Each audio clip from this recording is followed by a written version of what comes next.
Hey YouTube fans, this is your favorite teacher and your soon-to-be doctoral degree holder, Verdi L. Coleman III.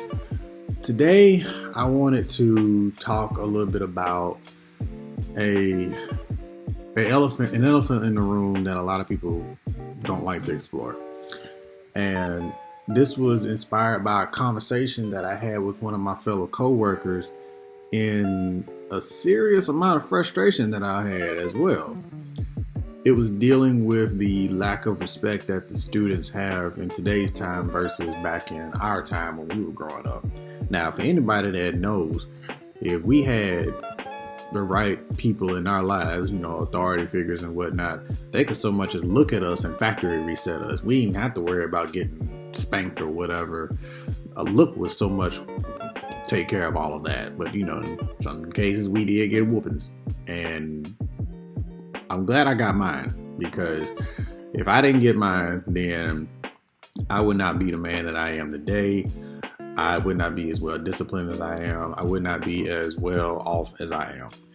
And I noticed in my 5 years of teaching at the current time of this recording video, there is a lack of respect as a whole. And I looked at this from a bigger perspective, not just what happens in my classroom or what happens in some other people's classrooms. I've looked and I realized that there is a common thread. There is a missing element. The males have lost their power. Now, a lot of people may not agree with this video, but this is the truth that I've experienced in my 5 years of teaching. Anybody that has stopped teaching before 2013 or maybe even 2012, I don't think that they can say that it is better now. It is much worse now than it ever has been. 20 years ago, this was not a bigger problem. But I'm not here to do my little rant. I'm here to tell you what the proposal is. My proposal is that we bring back power to the male educators.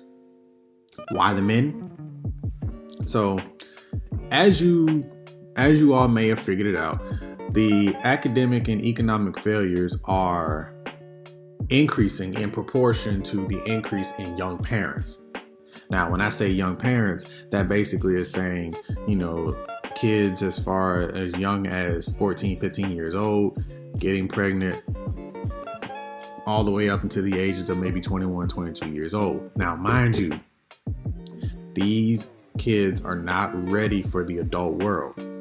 And so as they are producing these children, they're not able-minded enough. They're not wise enough to teach the babies that they have on what to do, because they don't have the information themselves. So what happens is there is a disconnect. There's a lack of respect that is prevalent. No one is there to teach the child respect except maybe the grandmother, and the grandmothers are starting to get younger. The grandmothers are getting as young as 39 to 43. In the industry where I work at, the youngest grandmother I met was 39. Shocking to believe, I know. But this isn't something that I can just table anymore. I have to talk about it, because if I didn't talk about it, my mind was gonna explode everywhere. So, why am I bringing this up? In the traditional house, you have a husband, wife, children. And the Bible does teach that the husband is the head of the household. And if you want to be able to bind the household, you first need to bind the strong man. But if you can't bind the strong man, if there's no strong man there, you got free passage into binding the house down.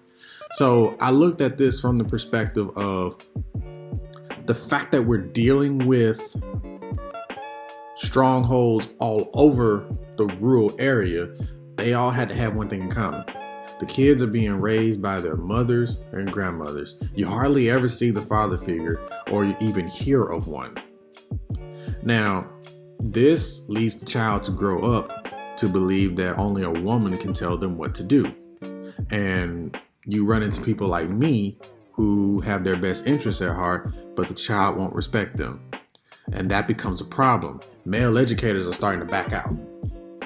I know that there's a surge of them incoming as we speak in the years of 2019 and 2020, but I guarantee you just as many male teachers that are coming in, you got quite a few more that are going out. And I don't blame them. From time to time, I do wonder, should I put in that application to work a state job in Montgomery?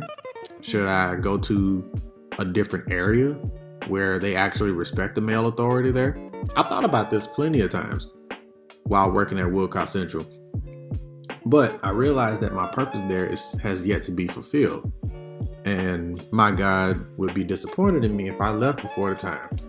So I decided that I would want to come up with an idea as to how do we bring power back to the male educators. And hopefully, if this works, we can spread this all over the rural area.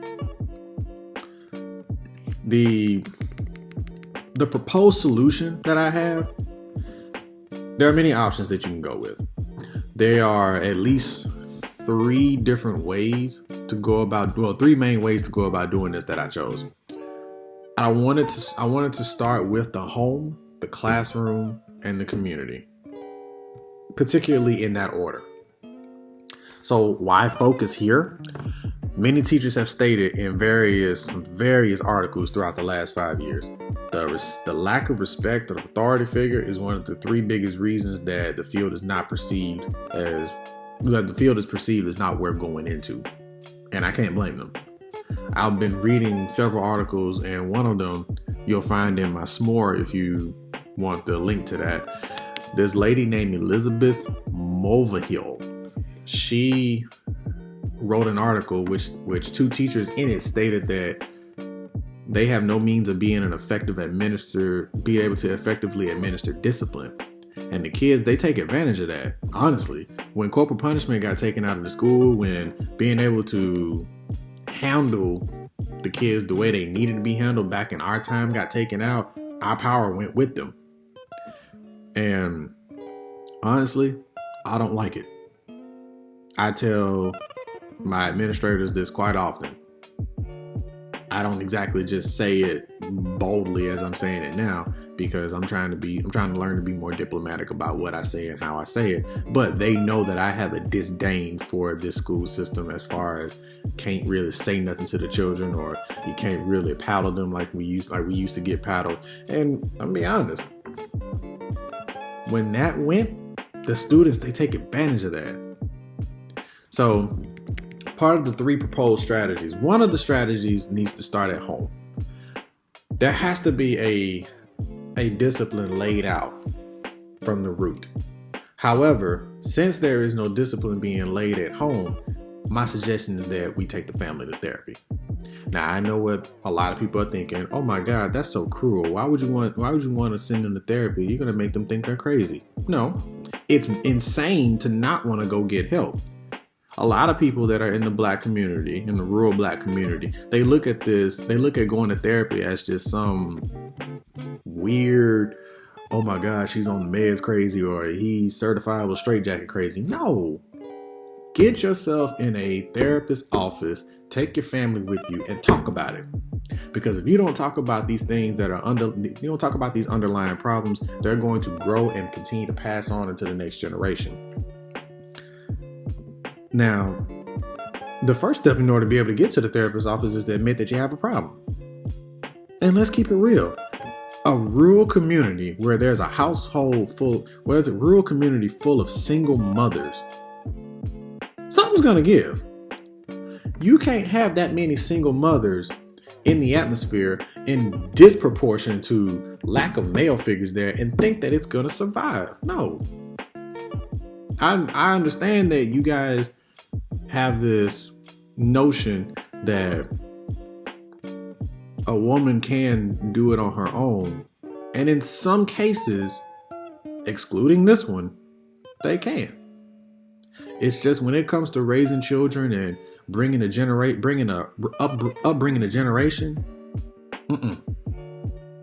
it requires a strong disciplined male and a strong, disciplined female. Now, in today's time, most aren't married. But if we can get that dysfunctional family situation fixed, that's the great start. That's a great start for all of us in the rural community. And it starts by going to therapy. Therapy is a good place to go to talk out your problems. Now, when you handle those issues, you'll notice that the children become more at ease, and they can go to school and not have to worry so much about their parents, well, their mom, in this case, mom or grandma, acting crazy. All right. Solution number 2. Teachers and parents got to reclaim that teamwork. 20 years ago, teachers and parents had no problem working together for the sake of the children because of the village mentality. The village mentality basically states that their children are the most important people in that village. If we don't raise them right, then they're going to go astray and never come back. For references, you might want to look at Proverbs 22. All right. Now, we have a saying at Wilcox Central: teamwork makes the dream work. The problem is, if we're going to be honest, not a lot of teamwork is going on there when it comes to the teachers and parents. I struggle often trying to make that connect with the parents because the parents are too young. They're way too young. They have not taught the fundamentals to the children the way that my mother taught the fundamentals to me. And me trying to get them to understand that, it's not working. So as a teacher, I need to be able to find a common ground for the parents to understand that I'm not here to hurt your child. I'm here to help your child, but you have to trust me, and you have to trust the advice that I give. I'm with your child more than you are. I am with your child more than you are. So my side and her side, they have to be willing to work together for the sake of the students. Finally, we got to incorporate the Bible. There ain't no question about it. If we do not have that word of God in there, the guiding light, it is going to continue to fail every single time. Now, the Bible is the cornerstone. It's the cornerstone for the belief system of most rural families. We get up and we go to church every Sunday. And in my household, I go to church. In my mama's household, you went to church. Grandma's household, you went to church. It was ingrained in our persona. It was like a schedule for us. When Sunday comes up, hey, you're up and getting ready to go. And teachers are no different. Teachers got to get their word too, or else how else are we going to be able to deal with the people that we run into? So I'm not fond of this rule that Christianity is being kicked out of school, but some other things are allowed in school. I won't mention any of those things because we don't care about them. We may not be able to say what we want in school about Christianity and the Word of God. However, we can get them at the homes, we can see them in the community, or we can see them at Bible study and church. A lot of people will never know, but I pray for my students. It's right up there with praying for my friends, my family, mom, all that. It's up there. And I pray for them because I realize 3 things. 1, they are in danger. 2, they have no idea. And 3, most of them don't care. So I have to be the intercessor. I have to be the one to go to God and be like, God, I want my students to be able to learn what they need to learn. I want my students to be able to succeed in places where I have, and succeed in places where I have not succeeded in. But prayer can only go so far, which is why I make it my business to teach my students whatever I can that I've learned from my experiences. It's up to them at that point to be able to take the lessons that they learn from me and apply it.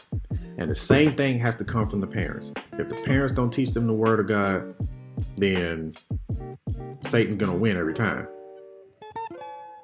Those are just the facts.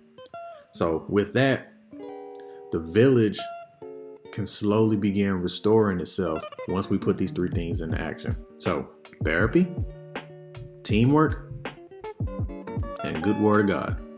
All right. So why these strategies? At the core of it, these strategies will involve using strong, disciplined men who will step up for the people they love and care for. Now, this is in no means degrading women or taking away the power of the woman, because let's be honest, the power of the woman is nothing that could ever be compared. But we men have to take our place. We have to take our place, and we need our power in order to do that. So, as I said before, when we can end the complaints of the rural single mothers and get our power back, the male teachers will begin to stay more. We may even get more male teachers. And if this works, we may be able to take it to other different places. We may be able to create a rural environment in which males are the cornerstone, the rock that they lean on in order to be able to flourish, even with the lack of resources, the lack of technology, the lack of whatever. As long as there's a strong male or a strong set of males there, that environment will flourish. And that is my hope. This has been another TED Talk, if you will.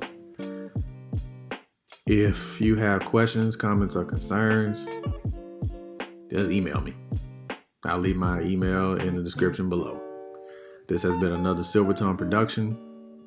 God bless.